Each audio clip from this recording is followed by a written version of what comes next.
Hey, my name is Bugni and I'm going to be trying out for squad leader, section leader, or drum major on the 2016-2017 band leadership team. This is going to be my second time trying out after a year of experience, and I'm really looking forward to another great year. Now, you're probably wondering why I'm wearing this hat. So I thought I'd start off by explaining why I chose to be a leader, so that you can kind of understand what my motivations are. One of the main reasons that I'm interested in leadership is because I understand the impact that a really good leader can have on other people. My freshman year, for example, I had a section leader named Wesley Colquitt. When I was a freshman, marching band was an entirely new experience to me. I had no idea what I was doing, and I had all these questions that I was afraid to ask, because I didn't want to bother anybody and I didn't want to sound stupid. Wesley helped me through all that. He never made me feel like I was bothering him, and he definitely never made me feel stupid. He always considered what I had to say, and he made me feel like my input was meaningful. Even more than that, he made me feel like I was contributing something. At a time when I wasn't very confident in myself, Wesley was confident in me, and he made me realize that I have a valuable role to play in what we do. More than anything related to marching or music, that's what Wesley contributed to my life, and I'd be honored if I could contribute something like that to somebody else's. I know there's a lot of other benefits to leadership, like respect, popularity, a place in the spotlight, but I'd still be doing this even if those things weren't involved.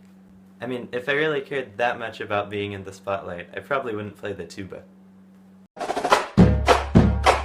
This year, I was already lucky enough to serve as a squad leader. I came into that position with a strong desire to lead, but with not a lot of experience, and with a really vague understanding of how to actually go about it.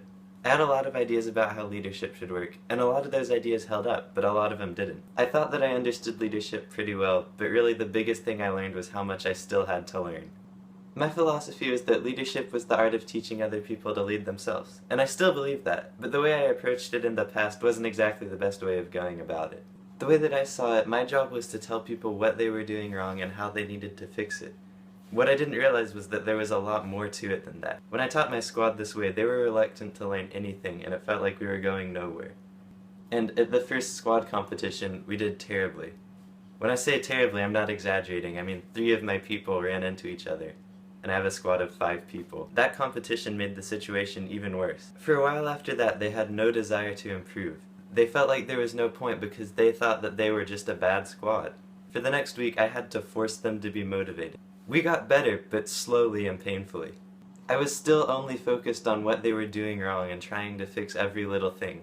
Things didn't change until the next squad competition, when through some combination of luck and me yelling at them, we came in second. After that competition, I was ready to get back to another rehearsal of me trying to force motivation onto my discouraged squad. But, to my surprise, they were eager to do everything that they had to do. It wasn't until then that I realized their placement in that competition, winning second, was the only time that they'd ever actually been rewarded for what they'd been doing. This whole time they'd been improving, but they never felt like they were because I always failed to acknowledge it. After that, they started to realize that their good actions had good consequences, and I acknowledged those actions more and more.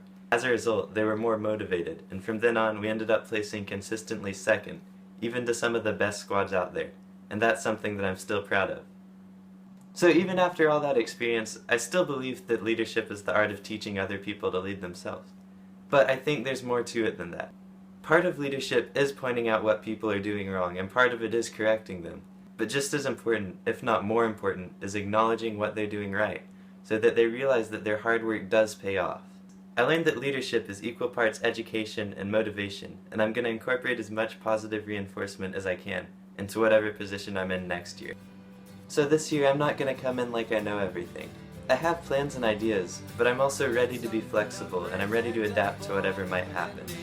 I've talked a lot about leadership and helping people achieve goals, but why does it really matter? Well, this is why it matters.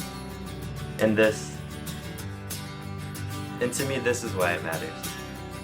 The people who we meet and the experiences that we have as a part of this program are so much more important than any musical or technical thing that we could ever achieve. The band and the people who are involved have done more for me than I could ever possibly describe. And I want to help the band continue to do for others what it's done for me. And that's why I'm trying out for a position on the band leadership team.